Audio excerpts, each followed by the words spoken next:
You know, my dad, God love him, used to have, and John, you met my dad before. My dad was a high school educated, graceful, decent man. And my dad used to have an expression when someone would say to him, well, his name was Joe. Joe, let me tell you what I value. My dad would go like this. He said, Charlie, don't tell me what you value. Show me your budget, and I will tell you what you value. Show me your budget. Well, folks, that's fair, right? You know, I value women in the workforce. I don't employ any, but I value women in the workforce. Okay? That person doesn't value women in the workforce, don't have any women in the workforce. So, let's take a look. Let's try to be objective about this. Stand back, take a look at what these guys value. Let's look at what they're proposing. Let's look at their budget.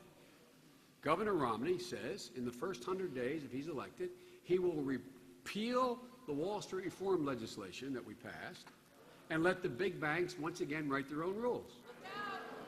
That's number one. He then says he wants to continue the very same policies that have encouraged the outsourcing over the past 2 decades. He wants to make massive cuts. I mean, massive cuts in education. Ask John or any of the congressmen, because they voted against to try to stop it in the House. It's explicit and specific.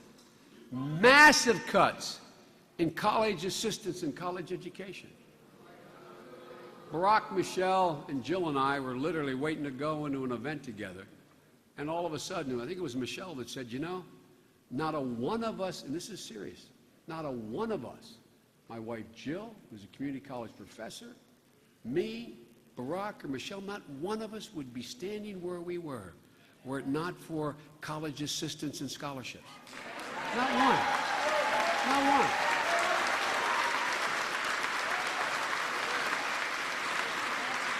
And these guys want to wipe it out. They make massive cuts in Medicaid, forgetting that a significant number of the people on Medicaid were thrown onto Medicaid because they lost their jobs through no fault of their own. If the budget that they support, which passed the House and got defeated in the Senate, the one that Romney is pushing, if that were to become law, 19 million people on Medicaid today, including 1 million seniors, would be thrown off. Look, 75% of all the people in a home getting care, they're there because of Medicare. 75% of them are women. Where are they going to go? I'm serious. Do you guys think about the consequence? What is going to happen if that happened? 19 million. Massive cuts proposed for future generations of Social Security. Romney put forward a detailed plan of Social Security. So if you're in your 20s, by the time you're old enough for Social Security, you'll get $4,700 less than someone gets now. If you're in your 40s, you get $2,400 less. And I could go through it all and bore you with the detail. But fundamental change. Massive changes in health care. Allowing insurance companies once again to make the rules. Not a joke, literal. Repeal, quote, Obamacare, and guess what? No longer does an insurance company have to keep you on the policy. They can tell you when you get sick, no, you lose your policy. They can tell you that, guess what, you've hit your limit. You've gone through chemo for 8 months, we're not going to pay for it anymore. That was before we passed Obamacare. Massive changes in Medicare.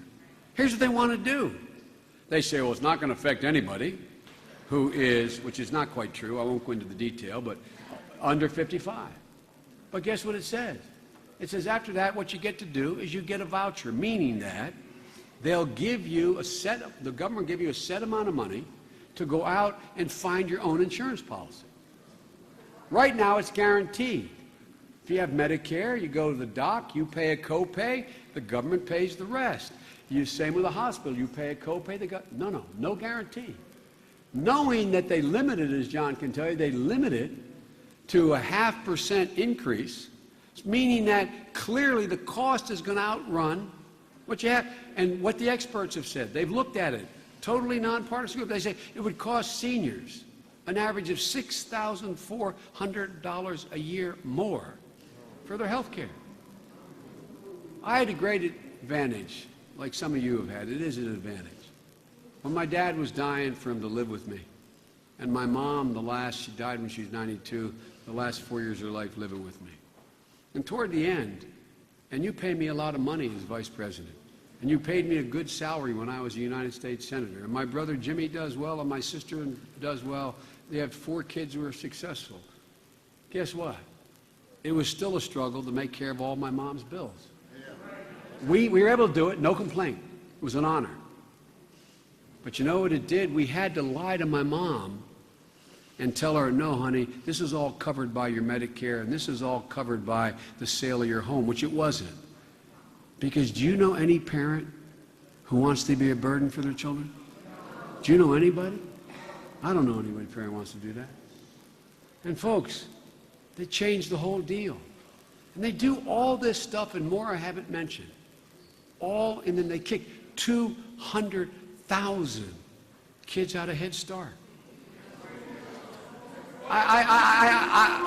Look, I could go down the list, but you're standing and I'm not going to take more of your time. Here's the deal.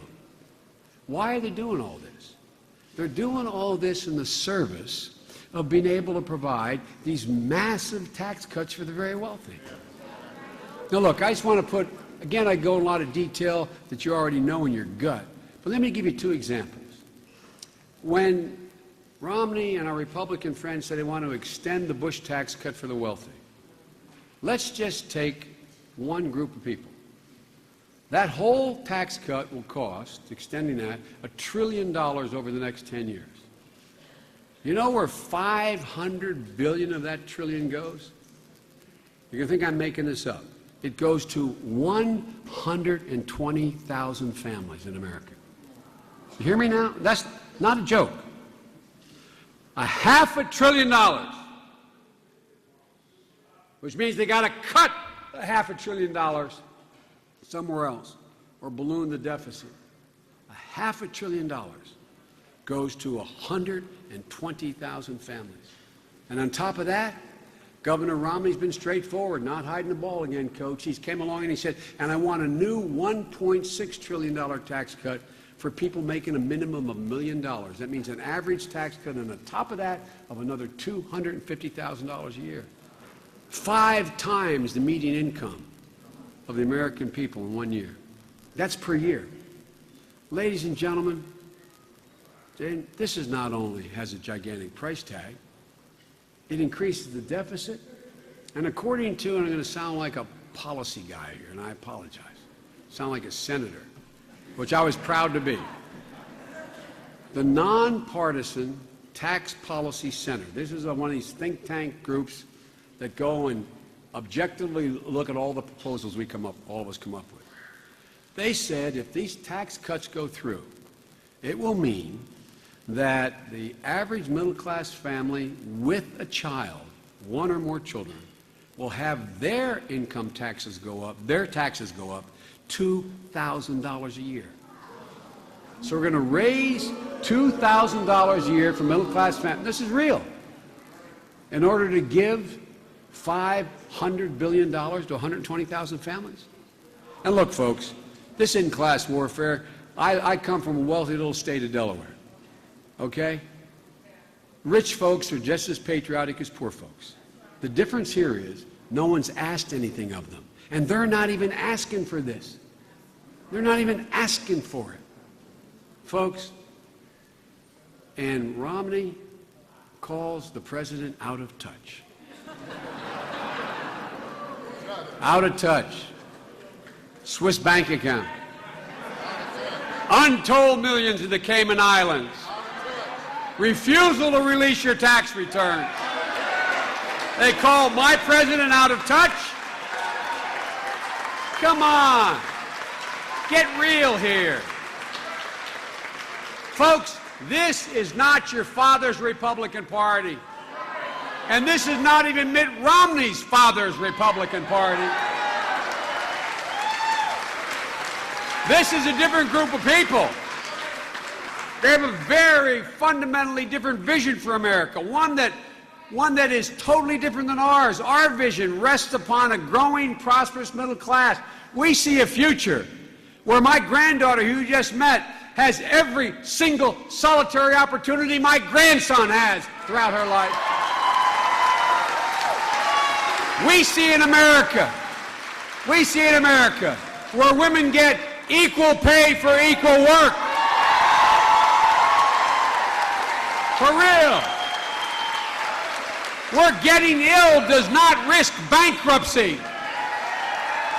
Where no millionaire pays at a lower rate than a middle-class family. Where we provide access to college to every qualified kid, regardless of what neighborhood they come from.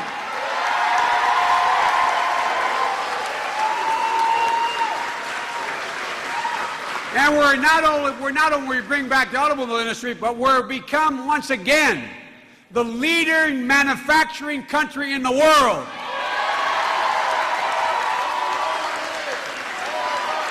Where is it written?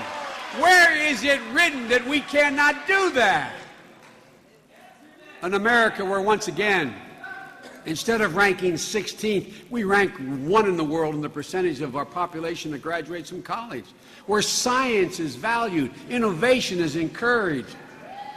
Ladies and gentlemen, we see in America where the middle class gets their taxes cut, not raised, where Social Security is protected, where Medicaid is expanded, where Medicare fulfills its original mission. Folks, we see a future where we maintain our sacred obligation to keep faith with our veterans. As the President said in the end, he said, this is a make or break moment for the middle class. It really is. It really is.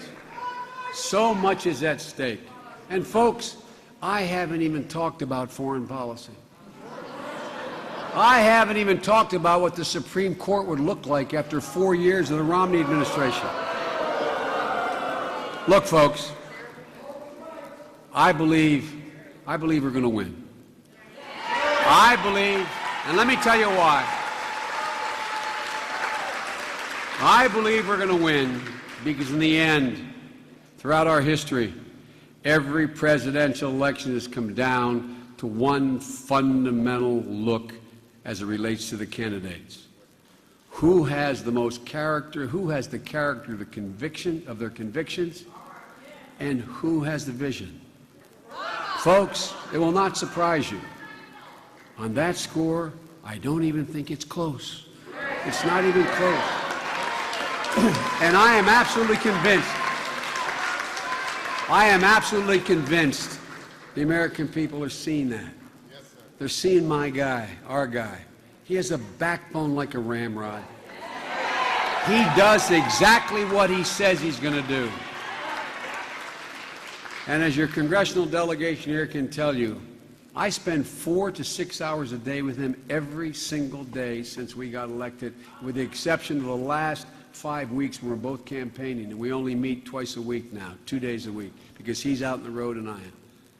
But folks, I can tell you, and I've known 8 presidents, 3 of them intimately, I have never once, in all the time I've been with this president, including our private meetings, which we have once a week when we have lunch together, I've never once, on the difficult decisions he's had to make, heard him ask me or anyone else, what are the politics in this for me? Not one single time. Not once. Folks, I'm absolutely certain we're going to rebuild this country stronger than it was before. I'm absolutely certain we're going to rebuild the middle class stronger than it was before. Because I know, as you know, that given even a half a chance, the American people have never, ever let their country down. Not once. And I know, and I remind foreign leaders every day, that it's never been a good bet to bet against America. Never. So, ladies and gentlemen, let's meet this moment. Let's meet this moment together. With your help, we will win Michigan, and we will win this country. Thank you, and God bless you, and may God protect our troops. And Clarissa, thank you. Come here, kid. This is what it's all about. Getting up. Getting up. God love you, kid. Thank you all.